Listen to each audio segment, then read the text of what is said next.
Podcast with Rich Keefe. It's the DORK Podcast. And Davey. It's the DORK Podcast. Hashtag. It's the hashtag DORK Podcast.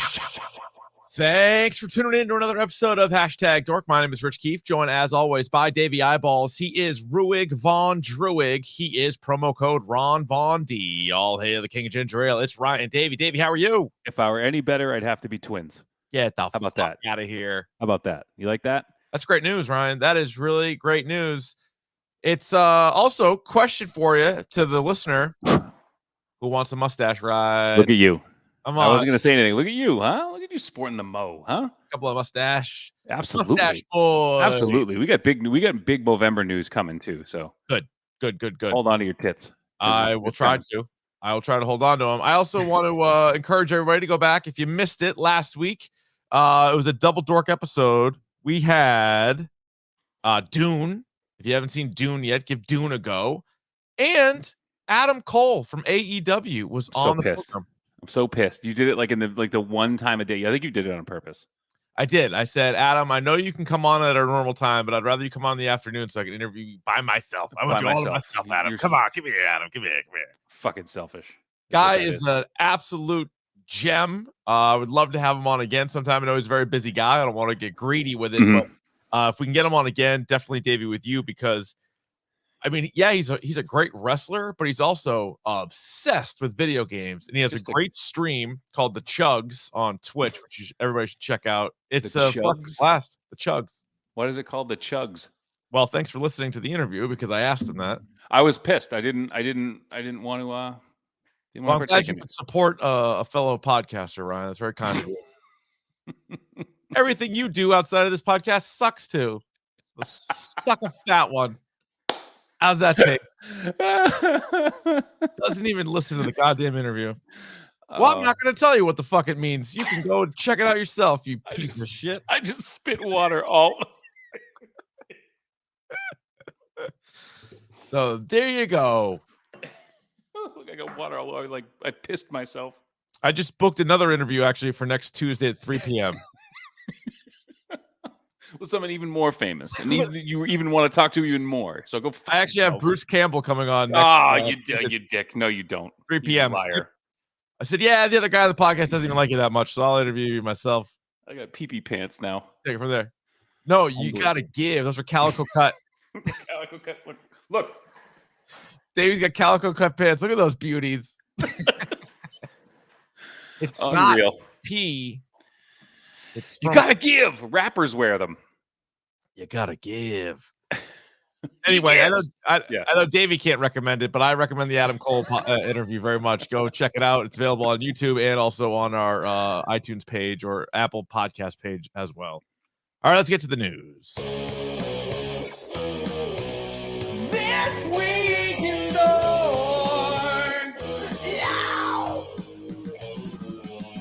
All right, we got a brand new poster for Spider-Man No Way Home. And if you're watching on YouTube, I'm going to pull it up on the old screen here, Ryan. What do you think? We tweeted it out at Dork Podcast. This movie obviously comes out December 17th. We got a trailer earlier, but this is this apparently is the poster. What do you think? Someone said on Twitter last night, there are some fans who have made way better posters than this. That's true. That's definitely true. That said, this is telling us a lot. We have, the Dr. Octopus arms front and center. Yep. We have a little gobby in the background there in the top right. We got lightning and we got a sandstorm. So we're getting we're getting some Electro, some Sandman in there. So some green gobby. Yeah, so it seems like at the very least we are getting the Tobey Maguire villains. Right. Yes, and so we have and Garfield. I'm sorry, and Garfield villains. We're getting both villains from there because Garfield had Electro. Actually, wait, what the fuck? No, because it went Goblin, Doc Ock, Sandman for Tobey Maguire. Yes, and then it was Lizard, Electro for Andrew Garfield. So and there was that first trailer that you could have been Lizard in the background. Yeah, it definitely could have been. Now, my question is more, and I'm going to do a terrible job on this because it's not exactly user-friendly, but the bottom left here Oh, cut it out. Don't start with this. Am I Don't crazy? start with me. Am I crazy, folks? Is that, look at that bottom left there? You're telling me that's not Mephisto? It's not Mephisto. Dude, it's a face. It's clearly a face. I made a joke that it was the Shroud of Turin, and I don't think anyone would have gotten that joke. But you got to explain it. It's not great. It's not great. If I have to explain what that, or you have to Google it, it's not that good. So but you don't think that looks a little bit like a devil face? I'm telling you, it looks a little bit like the V for Vendetta face. I will say this if you're going to get Mephisto, you're going to get him in Doctor Strange. You're not going to get him in this movie. But Doctor Strange is going to be in this movie very much. But he will be involved, and I think you might have a mention of that in like an end credit scene. But I don't think that's him. All right, people are saying no Mephisto. What about this part over here on the right? Again, this is more of a visual thing. If you're on the podcast, you know what we're talking about, or you can check it out on YouTube. But at the bottom right-hand side of the Spider-Man No Way Home poster, there's like a weird thing near one of the Doc Ock arms, and there's a couple of lights. It almost looks like a Sentinel or a Celestial, face in a way. It does too. And then I heard some people saying that, like, if you look at it, because it's black and there's like a little bit of like white streaks, so it could be Venom. And I'm like, come on, man, like that's a stretch. No, this does not. With like the red eyes and the red mouth, that would not be Venom. No. But like if you look, it's like black, but there's like white veins kind of going through it. Okay. Mm-hmm. Well, anyway, there you go. So that was pretty cool. That gave us a little something extra for the week. Sure. Little Spider-Man. How about this? It feels like it's been out for a while, but we haven't had a chance to talk about it because it came out after last Monday. We got a full 3-minute trailer for Morbius. Yeah, we did. What do you think of Morbius? I mean, we've been duped by trailers before. We talk about it all the time, but I'm kind of, this looks okay. Kind of looks awesome. Okay. Kind of looks awesome. And I think I'm glad Jared Leto is giving it another go in a comic book movie, because we've discussed at length about how he was probably wasted as Joker. It didn't really work out. And who knows, maybe the David Ayer cut will come out at some point. But until then, he's a really, really good actor. He can be a little bit of an odd duck, but whatever. And to get him as Morbius, he seems like he's all locked into Morbius. And now that we know that Venom is in the MCU or will be in the MCU, that also means Morbius will be on the MCU. Yep. And that has big implications with the du jour. It does. It all of a sudden does. But yeah, I'm kind of into this. Now, PG-13 for a vampire show is not ideal, but not ideal. No. I'm trying to, who is the director of this movie? Morbius? Yes. Daniel Espinosa, who directed. Yeah, what's his filmography? He directed Safe House. Okay. I'm trying to think. Red Platoon, Child 44. Not a lot. Okay. Not a lot. Gun maybe. Not a lot of stuff I've heard of before. But the thing that intrigues me about this movie is, like you said, I think DC did Leto dirty with his Joker turn, and you got to believe that this script was strong enough for him to be like, okay, I'll do this. It's a vampire thing, but it's a little bit different. Mm-hmm. Did you like the Venom joke that they threw in there? Yeah, I don't mind that. I don't mind that either. I don't mind that at all, because we know they've discussed that is the universe. They know that they're in there together, so I don't really. It's not like you're spoiling anything. And I thought it was a good little jab. Looks like it could be good though. I'm in on Morbius. I am in on Morbius as well. So that'll be an anticipated film for sure. A couple of movies that just came out in the theaters recently. Both had been made years ago, and both got delayed a million times, but they're both out there now. I haven't seen either one of these, but Antlers. I think it's Kerry Russell, Jesse Plemons. Looks like a little spooky kind of horror movie. Mm-hmm. Currently 60% Rotten Tomatoes critics, 69% nice by the audience. Yes. And nice. And then Last Night in Soho, the Edgar Wright movie, currently rocking a 75% critics, 90% audience. I don't know, Mac from the Mac and Goo program told me that I would like it very much, because he says it's kind of on that horror line very much. It's on the horror line and it's Edgar Wright, so you're gonna get some really cool visuals and stuff like that. Speaking of that, he was in the news recently. I guess he's written the script for the sequel to Baby Driver, but he doesn't think he's the director for it, which is strange. I don't think I need a sequel to that. I don't think so either. I think I liked it just fine, thanks. Mhm. I liked it on there. Yeah, that's fine. Yeah, I liked it just on there, just nice. Ryan, I know we have a massive topic du jour today, but I put it out there. I asked the people for them, so let's get to a quick one of these. Let's do it. That too. I always think that's the button, and it's not.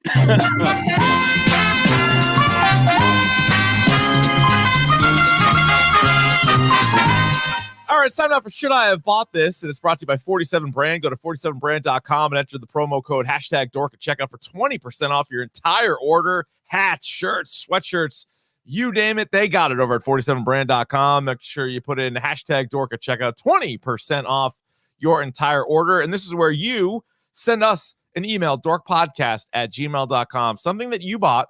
We need a photo of it. It needs to be $25 minimum and a brief description. And we will tell you whether or not you should, in fact, have bought this. Mm-hmm. And Ryan, we're going to turn to our friend, Billy D. Ooh, look at that. From the Pop Culture Pile Driver podcast. Ooh. And yeah, so you're already kind of liking it. Let me read you the brief description of what Billy sent us in. And again, people on the YouTube can see what we're dealing with here. He said, I purchased this Mitchell and Ness Outcast Atlanta Hawks throwback jersey for undisclosed amount.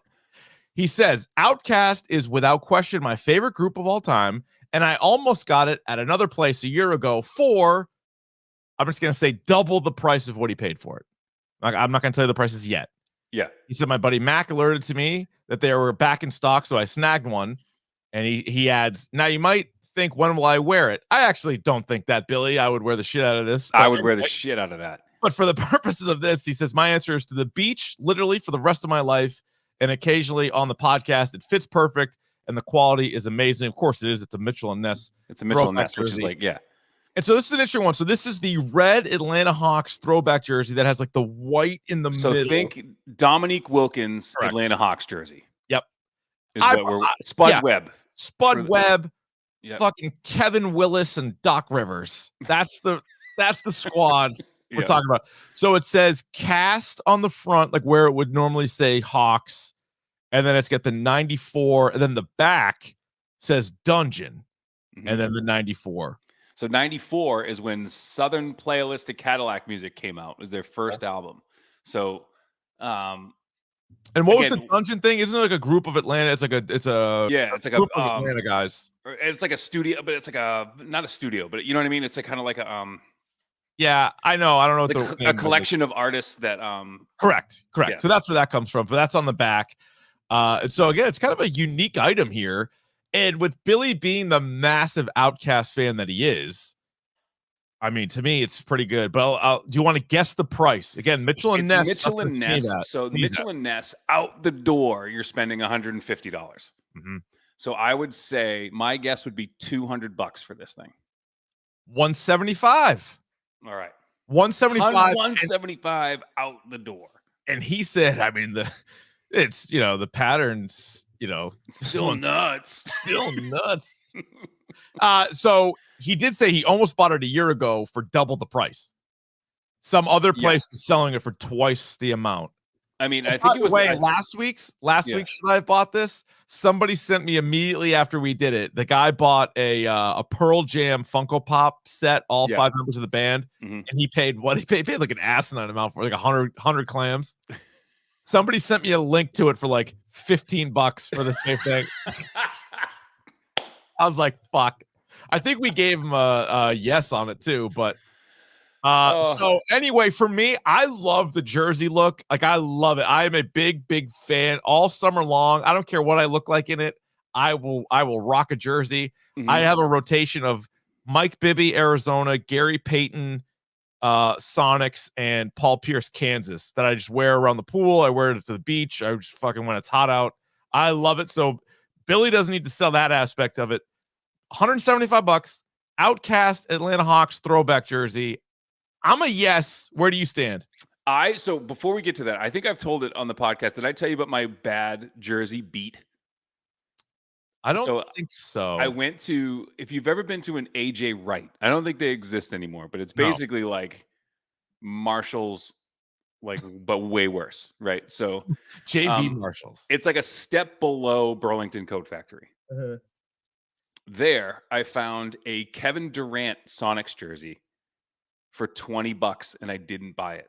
Well, I don't like Durant though. I don't either, but like a Sonics jersey with a Kevin Durant, like, yeah. Again, I can't understand. If you're a big Outkast fan, by the way, weird brag, I've seen Outkast live. Ooh, dang. 2 bands I can say that I saw live before they were kaput was Pantera and Outkast. Pretty good. So that said, I'm in on this. This is how we do it. This is how we do it. No surprise. Thank you very much, Billy, for sending that in. You too can be a part of Should I Have Bought This? Just send us an email, dorkpodcast@gmail.com with the price and a picture and a brief description of why you bought it, and we will answer the question, should you have bought it? And by the way, for people listening, it looks like in the chat it was unanimous. Seems like everybody was absolutely a yes on that. All right, before we get to the topic du jour, Ryan, let's get to this. It's time for Davey's video game minute, even if it takes more than a minute. All right, Ryan, what do you have? Well, first of all, what I have, Richard, is a frosty beverage inside of a wonderful mug brought to you by our friends at Wild Bill Soda. Go to drinkwildbillsoda.com. Use the promo code Ron Von D. Get yourself 20% off some soda. The holidays are coming up. Great gift idea. It is. It is about that season, gang. It's about that season.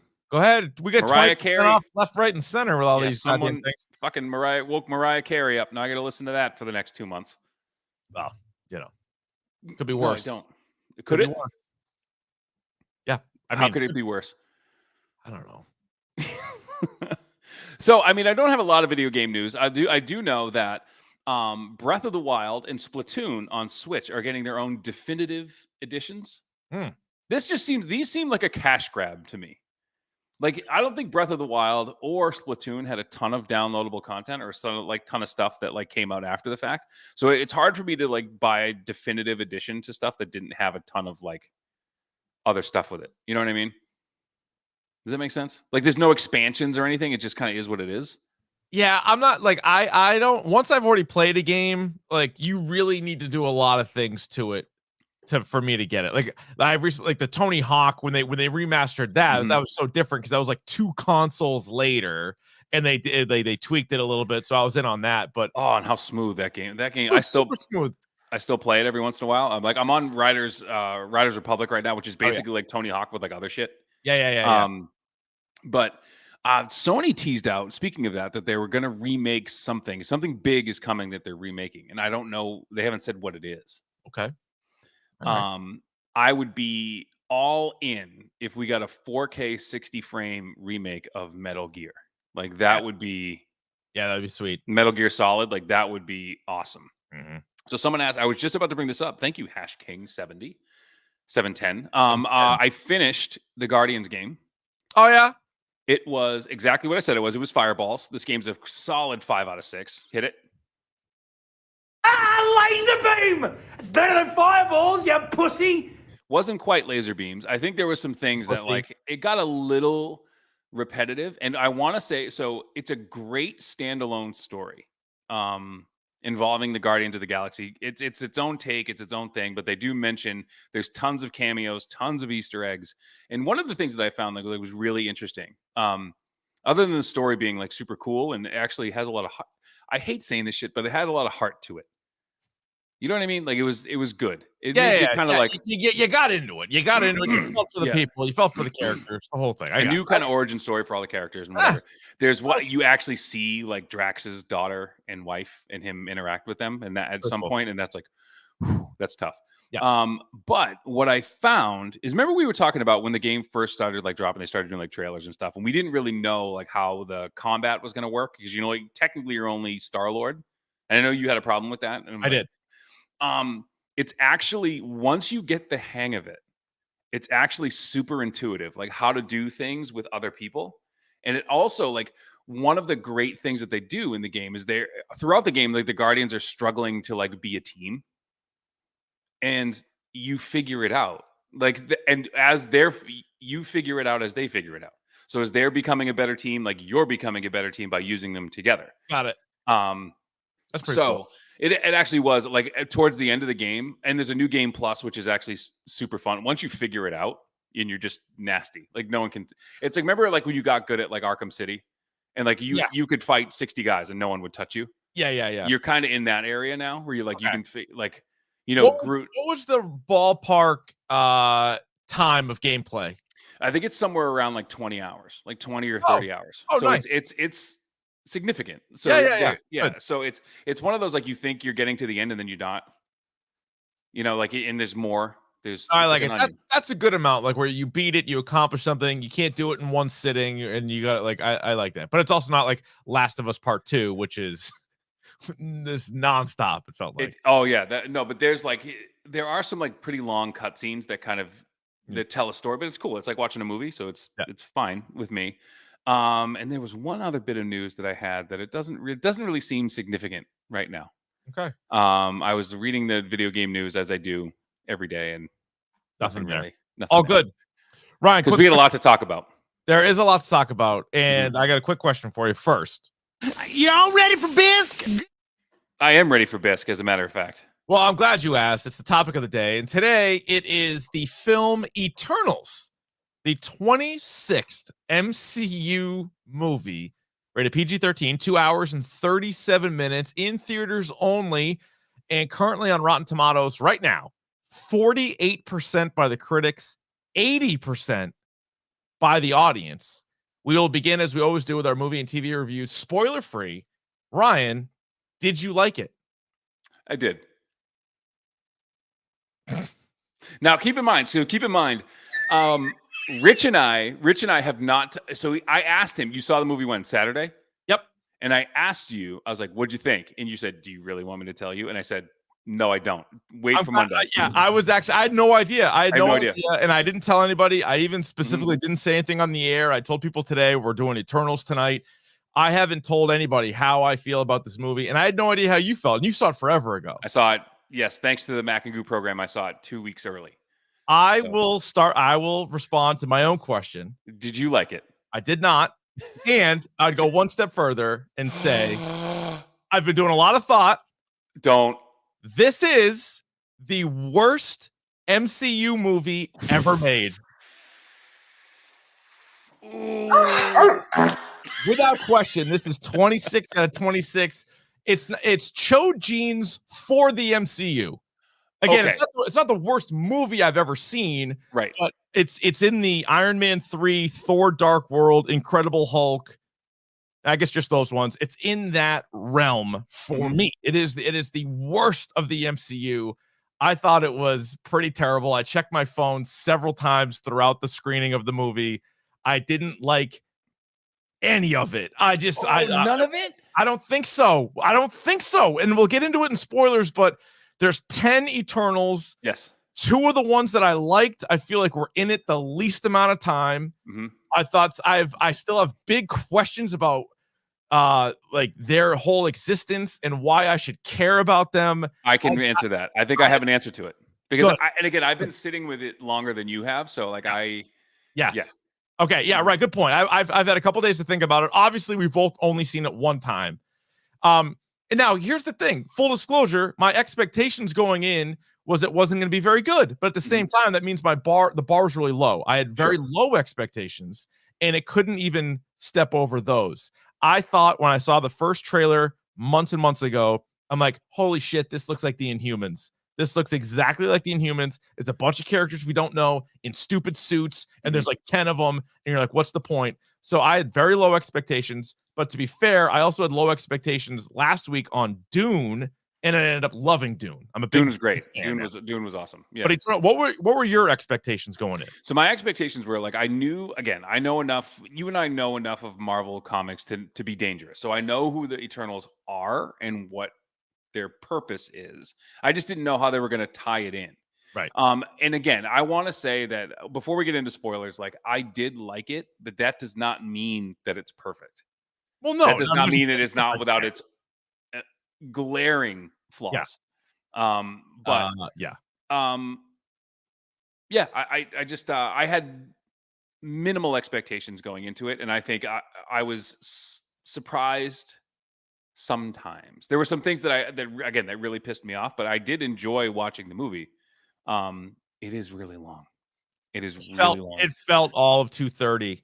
I felt like they could have cut 45 minutes out of this movie. Yeah. This one didn't need to be nearly as long as it was. And there was one thing in particular that began to be tiresome towards the end. Where would you rank it out of the 26? It's not in the, I mean, I love these types of movies. I don't think it's in the bottom third. I'm being realistic. And again, like you asking me whether or not I liked a movie or not, I mean, that's binary. It's like Rotten Tomatoes. Like, yeah, I did. Yeah. It's not great. Yeah.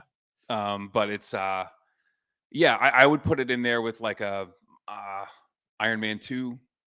Yeah, see, that sucks. Iron Man 2 sucked. No, I mean, so I like Iron Man 3 better than like Iron Man 2. So all right, did you like this better or worse than Age of Ultron? I liked Ultron more. Yeah, so this sucked then. This is no. See, I don't think Ultron stinks. Okay, but like you said, I mean, I would say the only Marvel movie I flat out don't like is Thor: The Dark World. Like, I just don't like that movie. Okay, so you would have that last. Yes. I have that at the bottom. I have so many hangups on Iron Man 3 that I think I might have had that last prior to this. Mm-hmm. But as I'm watching it, I'm like, no, this is worse. Because at least the Incredible Hulk had Hulk. At least Iron Man 3 had Iron Man. At least Thor: The Dark World had Thor and Loki. It didn't have anybody. Yeah. It said nobody. It had a bunch of shit characters that I didn't care about. And again, 2 that I did care about. Where were you? Show up. Do a little bit. Do focus on them a little bit more. I thought the story, for as kind of out there as the characters are, it was actually pretty basic and a pretty easy story to follow. Yep. Again, my issue with the characters were there are so many of them, and it pains me to say it because I actually like the casting more than I don't. Like, I think a lot of the actors or actresses in it, I'm fans of. I just didn't find myself really attached to the characters. I also didn't think the action was particularly great for a Marvel movie. No, and again, I think the second act was super slow. Mm-hmm. And there was a reason for that. I think so if you think of a movie in 3 acts, like the middle hour of this was slow. Yeah. Yeah. And I also thought for a Marvel movie, we've seen some pretty good like comedic Marvel movies, whether it be Guardians 1, Guardians 2, Thor Ragnarok. There's a handful of them that make you laugh. Ant-Man and the Wasp. Mm-hmm. This was not. I mean, this was probably funnier than Shang-Chi, not as funny as Black Widow. There was like one character, it was Kingo's assistant who was funny. He was a riot. And I actually really liked Gilgamesh too in the movie. I like Gilgamesh. Gilgamesh wasn't bad. Yeah. Gilgamesh wasn't bad. And then we'll hit on it more in spoilers, but like the connection to the MCU, obviously this is an important movie. Mm-hmm. But again, like as far as like MCU characters that we've already known, that's a sort of a different story. So we usually ask with movies, like, is it must see? And we're sort of boxed in now with Marvel that the answer is yes. But to me, I don't know. Like, save your $20 and watch it when it comes on Disney Plus is what I would say. Like, are you telling people in the busy small dick fall that we all have, go out in the theater and watch this movie? Fuck. See, you like it less already. I can tell. You're kind of like talking. You're kind of talking me out of it. Well, you could talk me into it if you want. I'm telling you, I did not care. Well, I can't do it in like I can't do it without getting into spoilers. All right. Well, we're almost there. We're almost there. Yeah. I also think from the trailer that came out for this is the first MCU movie since we've started doing the podcast, which is like all the way back, like Ant-Man. We've been doing this podcast for a long time, and thank you all for listening. This is the first one that I don't think I would have seen in the theaters if I didn't do the podcast. Because I was like, I don't really give a fuck. Like, I don't care about this. Yeah. But I mean, I'm glad we get to talk about it. I'm not like pissed that I saw it because again, it's worth talking about it. It's Marvel, the whole thing, but I don't know. It was a letdown. There is a mid-credits and a post-credits. So obviously, if you guys haven't seen it yet, stick all the way through to the end, which is funny. So I went. The theater was it was more than half full when I went. It wasn't packed. I went on a Saturday afternoon, and everybody got the drill. They stayed for the mid credits, and then like 80% of the people left before the end credits. I'm like, so how did what? Like, wouldn't you? You'd either get up and leave, or I was very confused by that. But people missed the end credits. Yeah, that's what. Okay, yeah, I don't get it. All right. With that said, Ryan, what is your hashtag dork score for Eternals? 4. All right. I'm going to go deuce. You're going to do a deuce? I'm going to drop a deuce. I'm going to drop a deuce on everybody. Yeah, I'll give it a 4. I'm trying to think. I was like going through some of the recent movies, and I forget. I might have given Halloween Kills a 2.5, and this is probably a little bit better than that. I don't know if it's better than Venom, Let There Be Carnage. Like, it's right. To me, it's right in that area. I forget what we gave that. My memory sucks. I got hit in the head a lot. It doesn't matter. It doesn't matter anyway. Yeah. I'm going to go 2. Dave's going to go 4. Aggregate score of a 3 for Eternals. Anything else non-spoiler you want to hit on? No. We need to talk about spoilers here. Spoilers! Spoilers! Spoilers! Here come the spoilers!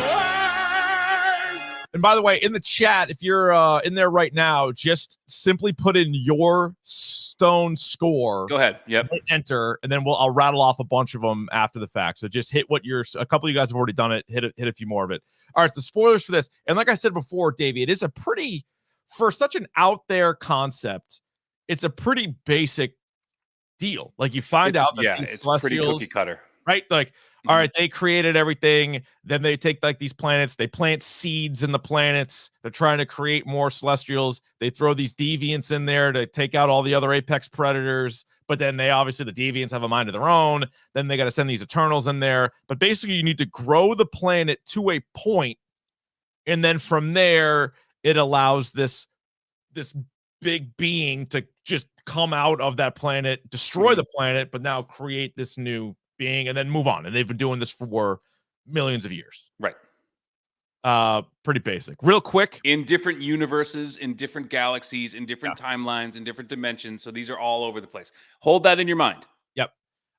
Real quick. We just got just circling through here. Yep. 5, 2.5. Joe Jeans. 2, 4.8. 3, 3, 3, 3, 3 Z's. So pretty mixed bag. Couple high, couple low, and then a bunch right in the middle is what it sort of seems like, at least sure enough right now. Let me ask you this though, Ryan. I'm very curious to when I'm watching a movie and I hear Cersei, I hear Icarus, I hear all these names, Gilgamesh. I'm wondering, as a classics expert, yes, what are your thoughts on the on this portrayal? Most of the names are okay. I'm okay with. So I did some digging because, as you know, Roman and Greek mythology and some Norse kind of are in my thing. So I had to look up like Kingo, Sprite, and Druid are not really any kind of gods, okay, so to speak. All the rest of them are from Greek and Roman mythology. So you have like Athena is Athena. All right, Athena. Yeah. Gilgamesh is like the first world here. He's like an ancient, like, was it Babylonian? Well, I remember reading in one of my like college Sumerian, the Epic of Gilgamesh, and that's like the very first. He's like basically the very first superhero. Yep, and that's basically his thing. Then you have Athena. Then you have Fastus, which is Hephaestus, who can make everything. Right. So I thought that was pretty cool. Icarus, who was not a god, but like whatever. Yeah. Kid Icarus. Druid. Yeah. Makari, who's supposed to be Mercury. Yeah. I don't know. A lot of people are like, who's that? But like, that's Cersei, who is like a witch, but who can. Okay. The one that I really had a problem with was Ajax. Yeah. Because I love that. One of the things I really liked is that they talk about the mythology of these people, and they're like Athena. She's like, no, it's just Athena. Right. And so I liked that Sprite would make up these stories about them to people just to like, and they lived on forever. With people. Yeah. So she made up stories about like Icarus and like, oh, I remember them saying like, oh yeah, I love that one. And when we were talking about it in Greece, like I loved that story and whatever. Ajax, which I don't really understand how you work this character in Ajax in lore, in Greek mythology, in Greek plays or whatever, is an idiot. Okay, interesting. Which is like he's basically like the second best fighter in the Greek army behind Achilles. He's huge, but he's dumb. He's kind of like Thor in that regard. So like, Okay. I don't understand how they make Ajax like a healer. As a Right. matter of fact, in the play Ajax, like he goes nuts and like he thinks he's slaughtering the entire Trojan army. He winds up killing a bunch of cows and then killing himself. And then his brother has to kill himself because they made a promise to their mother that like one of them had to, both of them had to come home or neither of them come home. Yeah. So it's like this tragedy of like Ajax and whatever. But Hmm. his whole thing is he's stupid. And that's like opposite here. Yeah. So I don't get how Ajax becomes like the leader of this group, but whatever. Yeah. I did like the, well, friend of the show, Salma Hayek. Friend of the show. Yeah. So out of the 10 Eternals, like I think it's one way to sort of rip through it. Because again, it's pretty bare bones, like what the deal is. And some of these characters have become more attached to humans than others. Ajax to me was kind of like fine. Like there's nothing I really liked about the character or disliked the character. It was just sort of like, here's the leader. Here's the one that can talk with Arishem, at least for a time, has that ability, and then is sort of like keeping a secret, obviously, from the rest of the Eternals. Mm-hmm. Like we're there to do this, and they're like, oh, we're just there to kill the deviants. You're like, not really, like to a point. Yeah, like, we need to grow the world, but they did point out, and they even did this in the trailer because I think a lot of people had this issue. Like, all right, so you've been on Earth for thousands of years, and you didn't interfere ever, and so they kind of have to tell that story. Like, well, we were told not to interfere. Mm-hmm. And you're like, okay. And then we kind of did. So then they kind of did. And then, so that's, let me jump ahead because I had the list of all these characters. But so the character of Druig, yes, he very much interfered with humans. Mm-hmm. And I just feel like from what we knew about him and his mind control ability, which is super impressive. It's a cool power.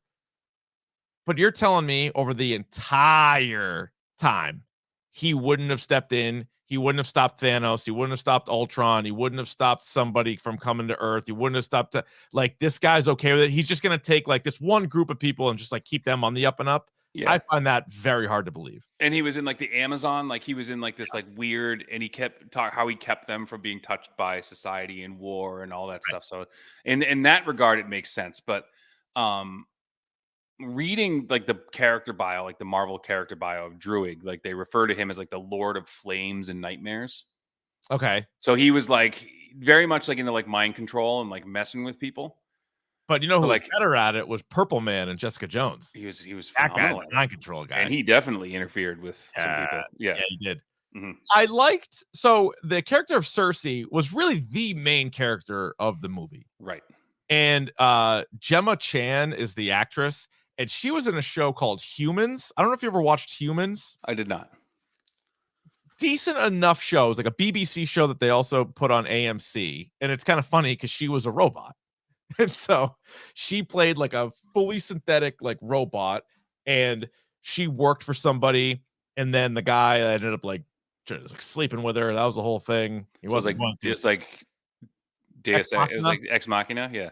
A little bit like Ex Machina, but there's a little bit different. I think you find out that they somehow were people. I forget how it ended, but I remember watching it and it was okay. But she was far and away the best part of that show. Yeah. But it was kind of funny here because then you also learn that she's basically like a robot here too. Like she's just a creation. Like she's not a real person. Well, and that kind of bothered me. And like that to me, you have these human characteristics and they've lived with humans for so long. And it's just like they're like robots. Mm-hmm. That was dumb. So that part in of itself also bothered me because they do want you to care for these characters, but they're robots and they've lived that they know about for 7,000 years. They've actually lived even longer. Right. But they are conscious of 7,000 years. And I don't mean this to be flippant here. My Nana is 95 years old, and she is even like, what am I still doing here? Like, she'll say that. Like, she's 95. Like, that's a full life. We're supposed to feel bad when somebody's 7,000 years old. and like checks out.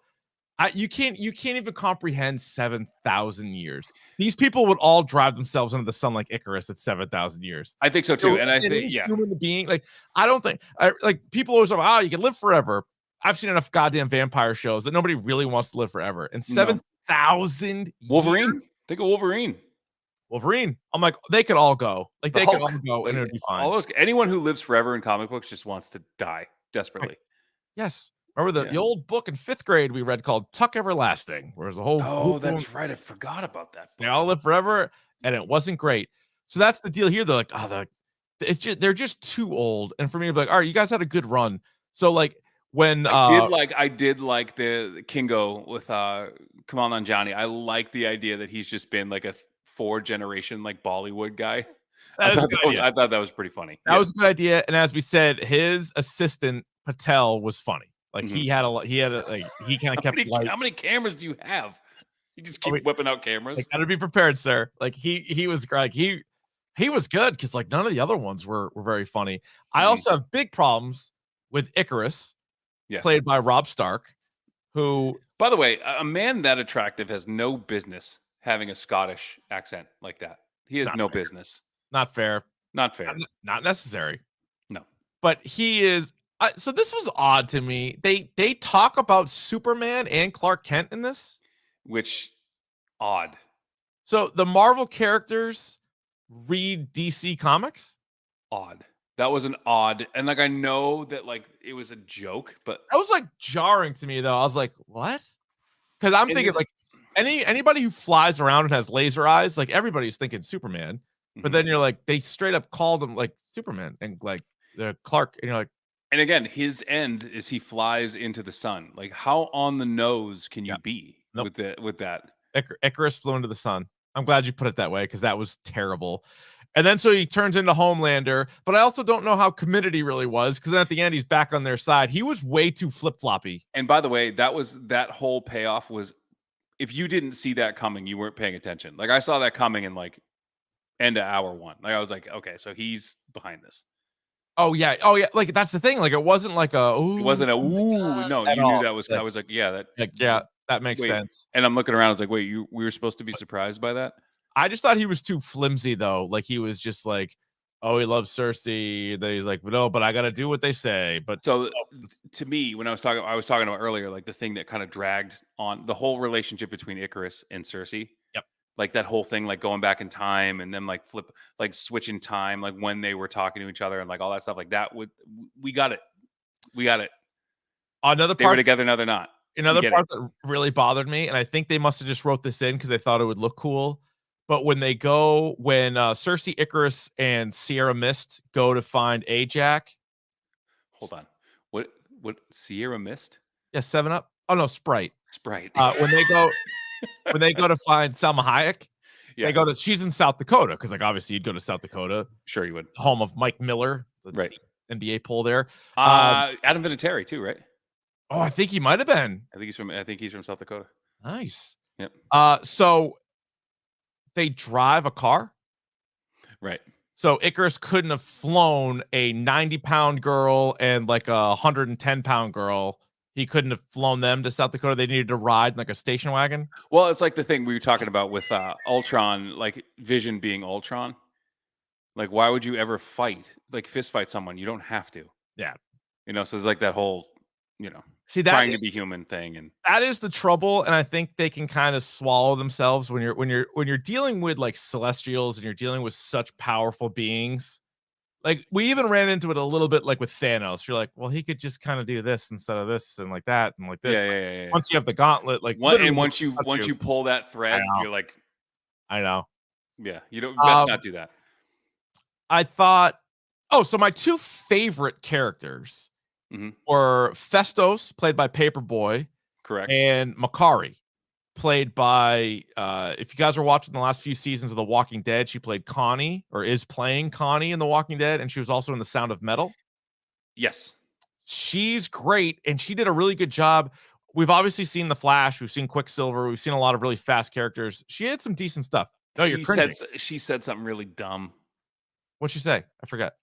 So this came out, it was like on Twitter, and she's like, they said, who's a better speedster, like Makari or the Flash? And she said that Makari is better because she can run faster than the speed of sound. Well, she's not super well versed in the comics. Yeah, he runs faster than this. He can also rip dimensions apart by how fast he is. So yeah, he's faster. He's faster than you. All right, but as far as the movie was concerned, I liked her. She was good. I liked him, but I felt like there was too many chunks of not having them. Like I think they might have been like the last two that they recruited. So like when they were doing like they're like, there's 3 of us, now there's 4 of us, now there's 5 of us. Like it took way too long to get to them. And I was like, where are they? Where are they? Then you finally got them, and you're like, all right. And like Gilgamesh is pretty good.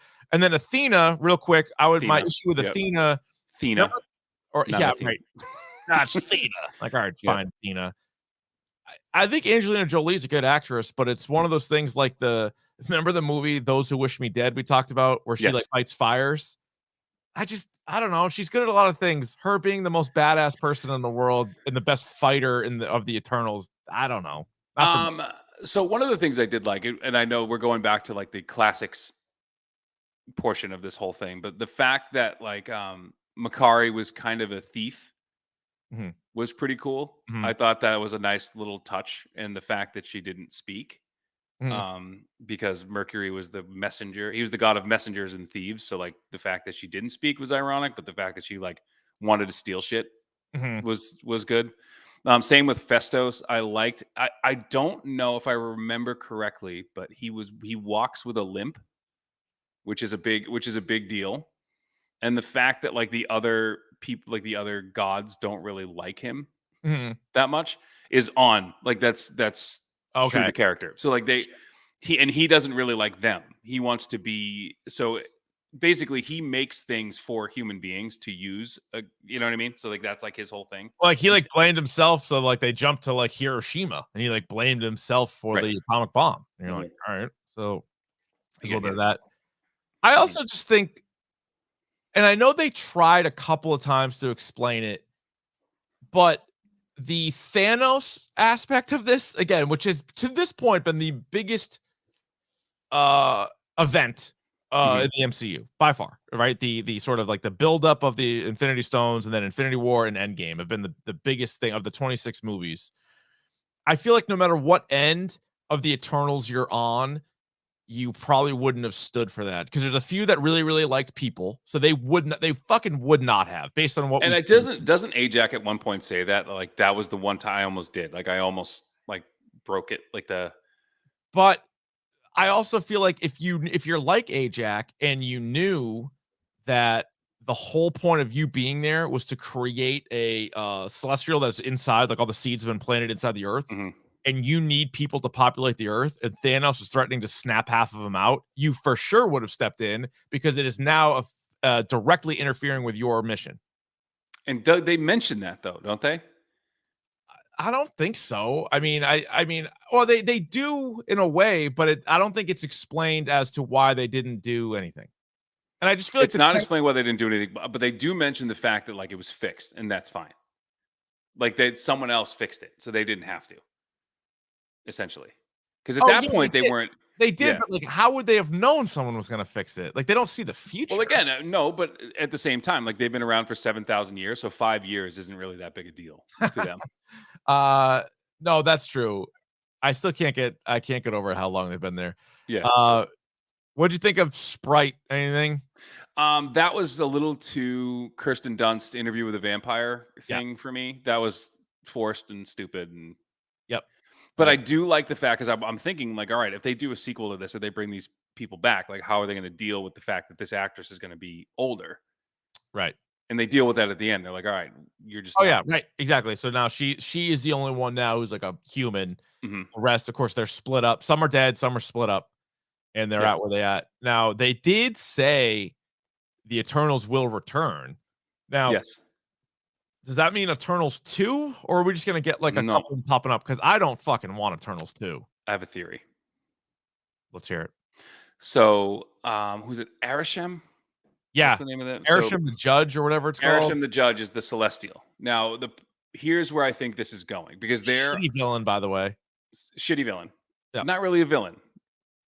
but no, a shitty. I guess it's just sort of what he is, but like as far as protecting Earth, I guess he's the villain. And who was and I forget the name of the Marduk. Was it Marduk?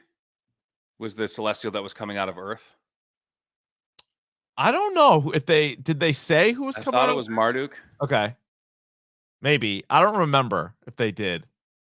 The infernal no. Who was that? Wasn't Marduk. Who who was it? Someone help us out here. Yeah. If you guys know in the chat, hit us up with that. Yeah. Tiamat. Yeah, Tiamat. Oh, Tiamat. Sorry.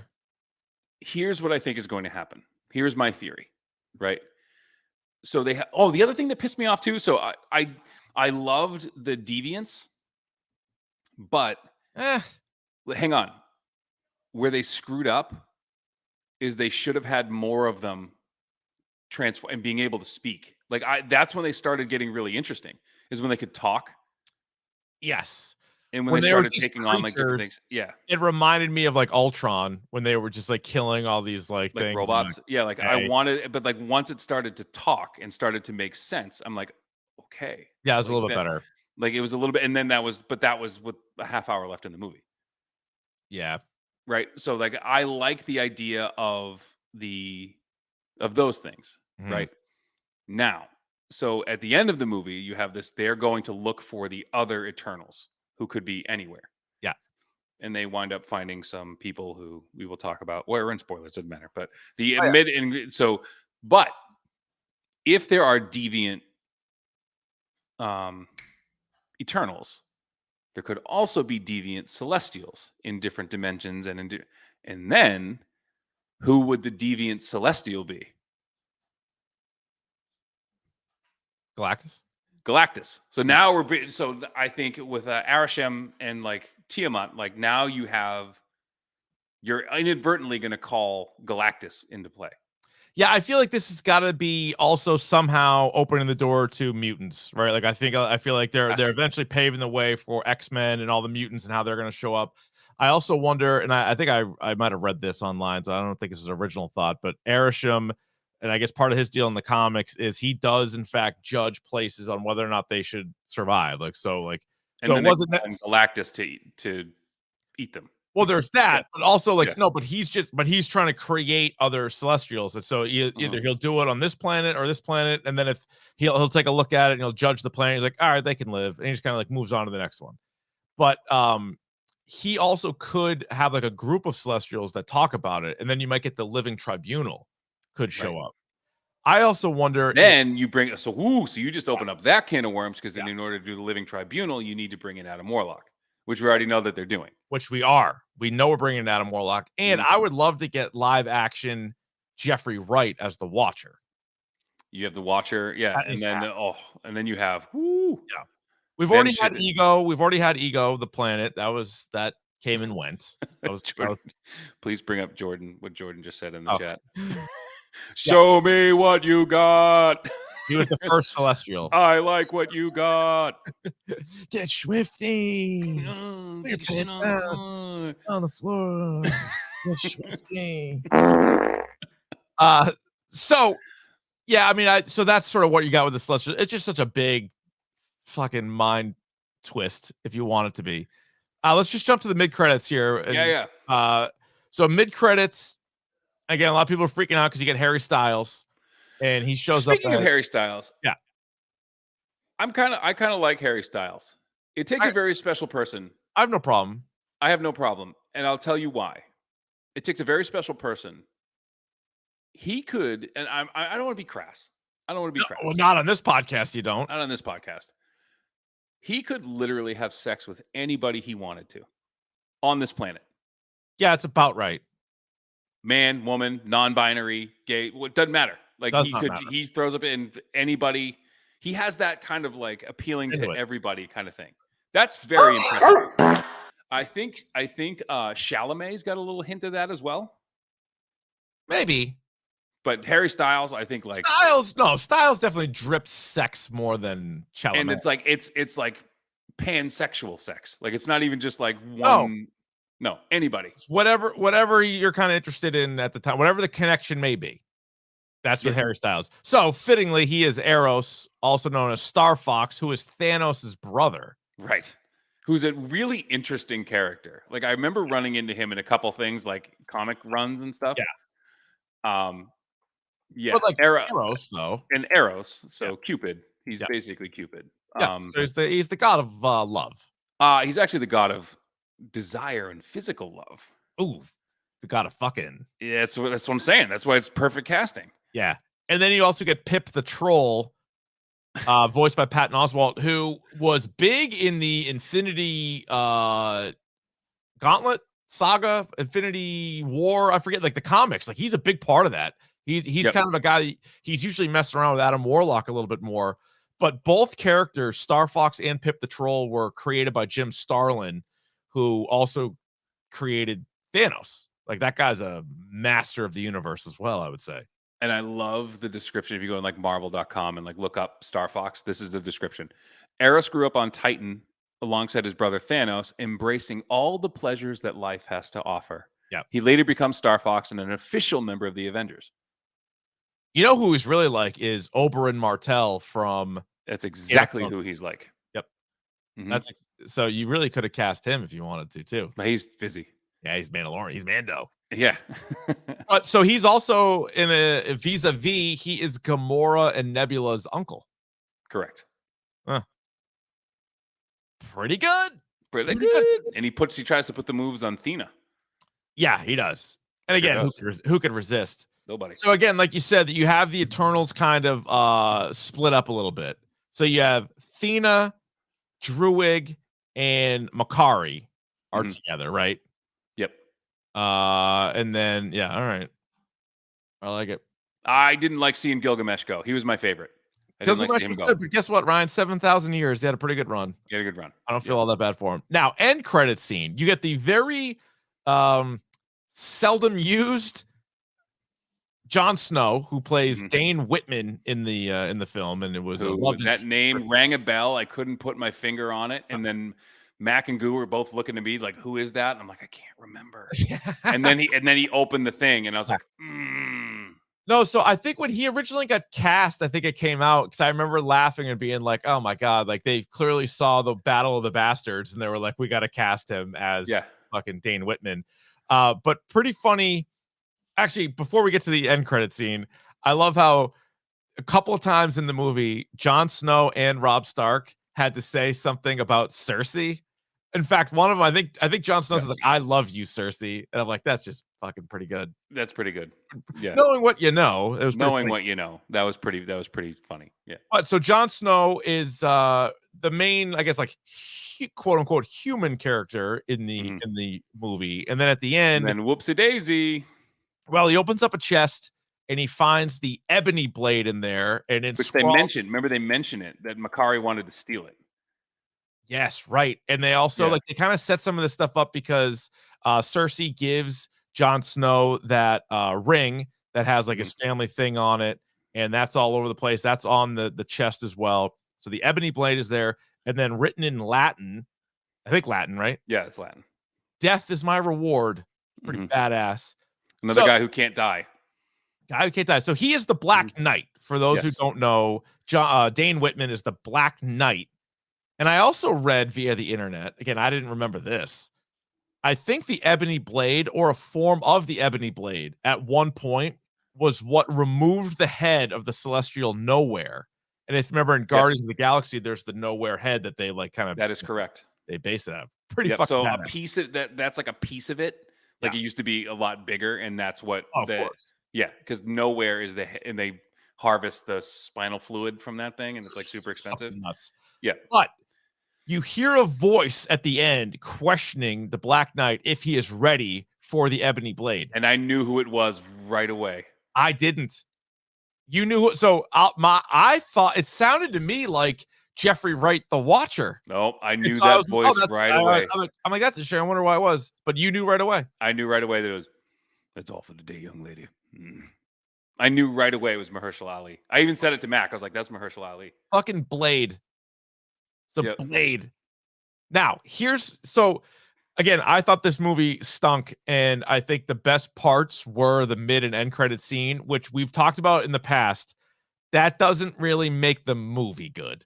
Like, if you It does wanted not to make the movie good. you should have put And so the this movie was in there. I'm not saying that's your defense of it. I'm just saying, like, for me, I like my takeaway was like, oh my god, they're setting up Blade, but like didn't really help Eternals. But I don't want to see Blade and the Black Knight together. Like I want to like, you know, maybe down the road, but like I want Blade to do his own thing first. Well, Black Knight also is like a big part in the Avengers. Like at one point, he's just straight up in the Avengers. Right. So that's an interesting thing. He was also in Heroes for Hire. I'm not pulling this up. He was in the Defenders at one point. He was in Excalibur. That makes sense. And the whole thing with the Black Blade is like the Ebony Blade is like it eventually drives you crazy, right? I think so. Yeah. So he could be. Well, because you saw how it was kind of moving on him a little bit right. too. Which is pretty sweet. That was the best CGI in the whole movie, by the way. There was some problems. There was some tears. You could see some tears in that fabric. That was not very good. The first fight sequence, I'm like, this isn't Jupiter's Legacy, but it's not far off. Like, what is going on?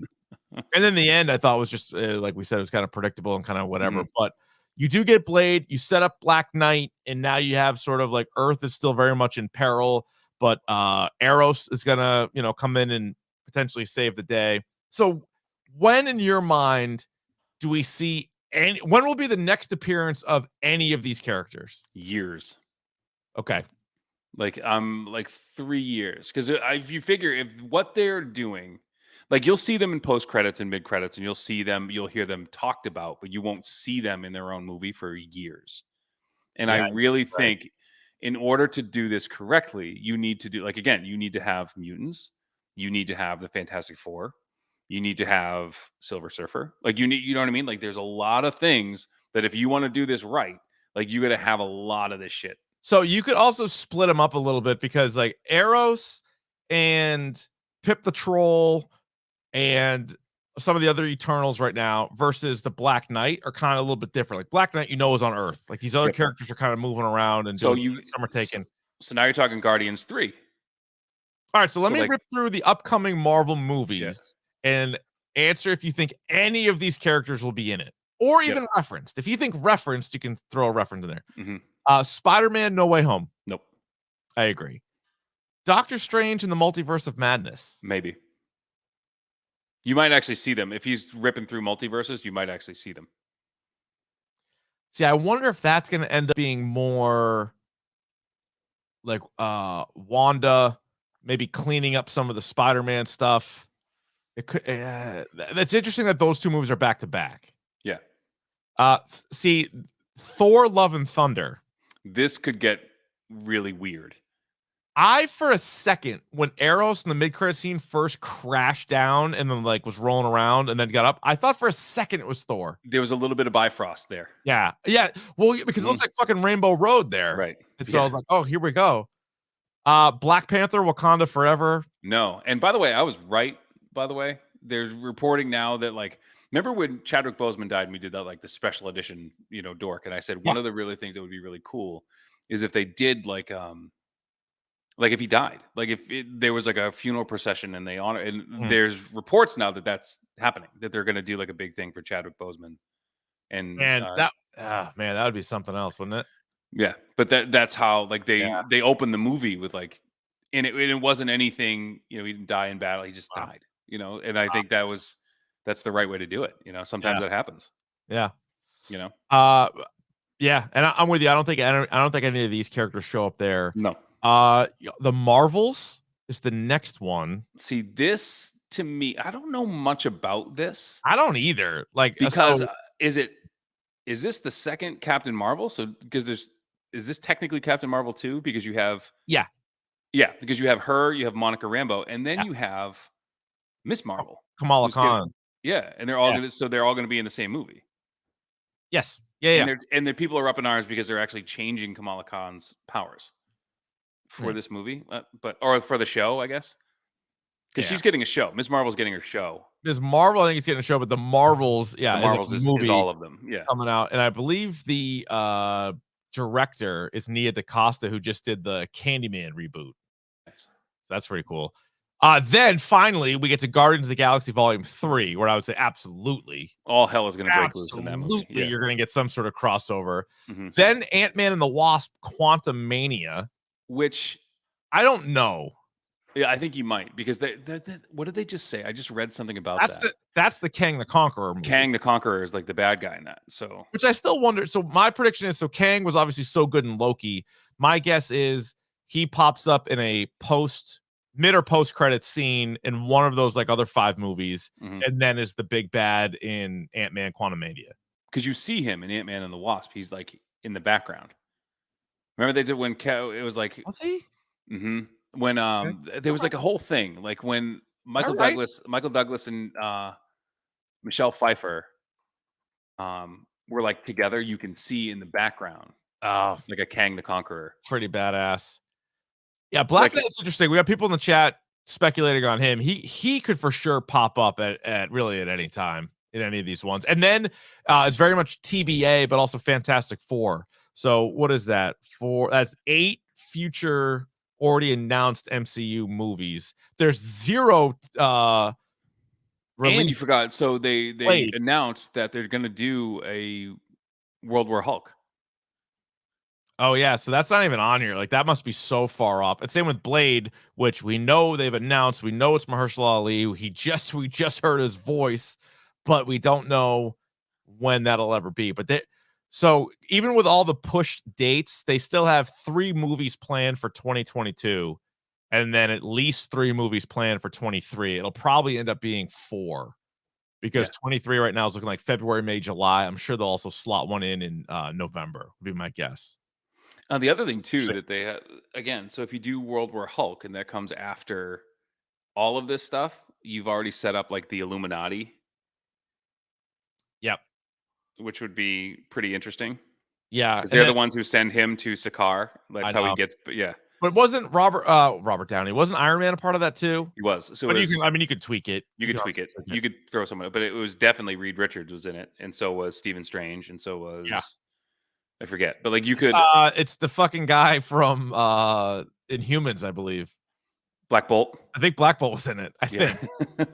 All right. Anything else on Eternals or the future? I mean, look, we clearly there's some problems with this movie, but by no means is this like the worst movie I've seen this year. I mean, and again, I really think it is an anti-Marvel MCU movie. It is nothing like any of the other MCU movies, and I think that is to its credit and to its detriment. Like it's not. It was inconsequential. Like this whole thing, it didn't really matter in the end. Yeah, but it also also matters so much in a way that it kind of takes away from all the other ones. You're like, all these other movies were so important, and then you're like, yeah, but this guy with like a flip of a switch could fuck everything up anyway.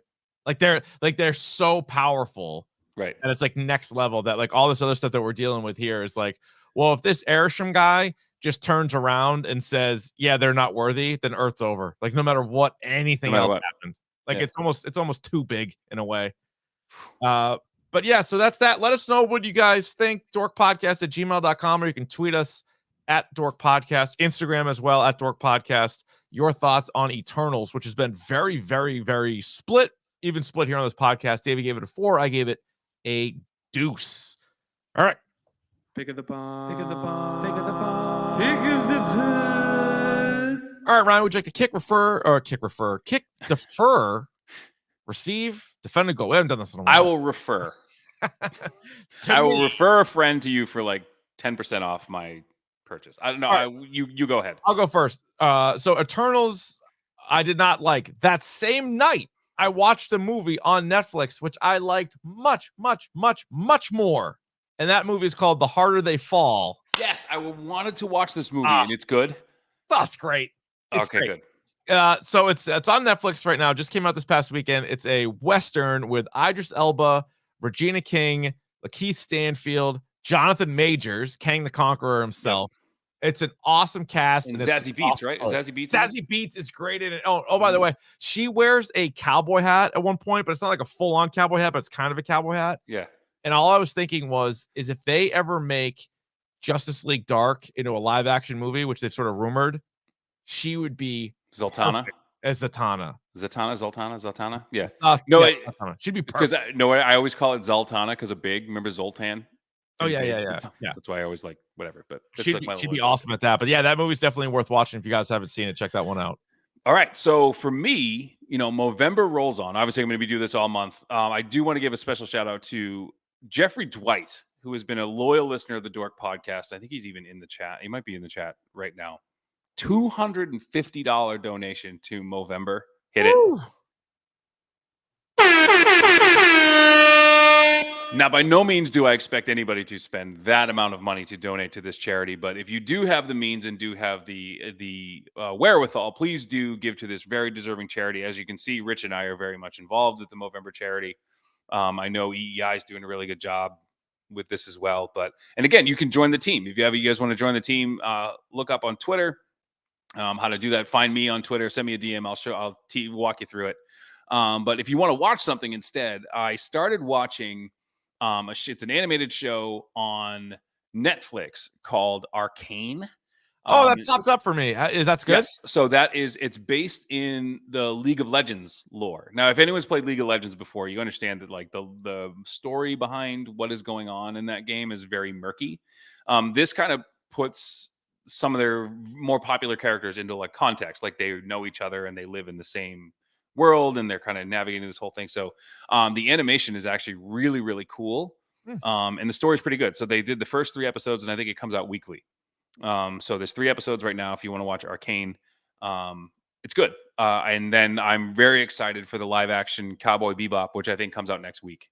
Okay, so cool. I think we'll talk about that. But speaking of, yes, we can talk about what's again, go to movember.com/Arvond, or just find it on Twitter. It's pinned to my Twitter. So if you guys go to Arvond on Twitter, you'll find it. There you go. Very good. Next week, Ryan, I know we're a little late on this, but should we do Squid Game next week? I can't wait. Okay. I finished it. I need to talk about it. And the way we're going to break it down as only we can, I think is going to be super fun. So for the best of business, folks, don't you forget it. Mm-hmm. But I know it's been out for a little bit, but it was the #1 thing in the world for the longest time. And this has given everybody plenty of time. So if you still haven't watched it, we couldn't recommend it enough. It's 9 episodes. It's on Netflix right now. And between now and next Monday, you'll fly through it in 2 days. It's probably. So good. It is so good. So we are all in next week on Squid Game. And it is the perfect topic for this podcast. It is. Matthew's 100% right. Jessica Jones season 3. Unfortunately, that was the spot for that. Bumped again. Well, COVID, this was a TBD. Yeah, I was gonna say COVID kind of bumped that a full year. That's not on us. That's not our fault. That's on COVID. Mm-hmm. So, but yeah, now Squid Game's jumping the line there. So Jessica Jones is gonna have to move on. So yeah, I can't wait. Squid Game next week. You guys can rate, review, and subscribe to the podcast on Apple Podcasts, wherever else you get your podcast. Tell a friend, tell a dork. Follow us on Twitter and Instagram if you want at Dork Podcast. Check out Davies at RVonD on Twitter and check out his Movember. And if you can give. If not, retweet it. Let people know. Maybe they can help out as well. Any little thing you can do certainly helps.